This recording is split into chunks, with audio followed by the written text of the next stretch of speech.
And she said in her letter to the Secretary on the 10th of November she referred to, in their correspondence with the Shadow International Trade Team, representatives of different countries, from Cameroon to Montenegro, have been communicating with the Shadow Trade Team, Mr. Speaker. Now, I don't know if it's quite right for the Shadow Secretary of State to be corresponding directly with our negotiating partners during negotiations that we have been carrying out on behalf of the whole country.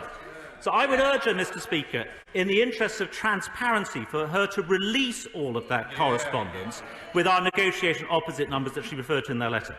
The irony that she invokes Ghana here today, whereas, of course, the amendments that she sponsored or supported on the trade bill on other countries' domestic production standards, Mr. Speaker, the very exports they're so worried about would have been prevented under those Labour amendments from entering the country in the first place.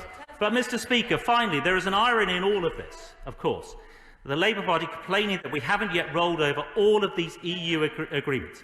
And that irony is this, Mr. Speaker, that they didn't support these agreements in the first place.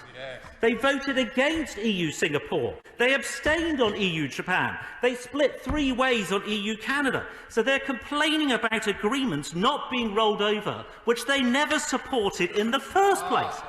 Mr. Speaker, as we know, Labour has moved on from the member for Islington North to the member for Holborn and St Pancras. The Honourable Lady, the member for Islington South, is caught between the both first geographically and now on policy. She can't escape from this, that when it comes to trade and trade agreements, successive Labour leaders can't decide whether they want these agreements or not. In short, Mr. Speaker, they are in complete chaos, and their approach here deserves to be dismissed.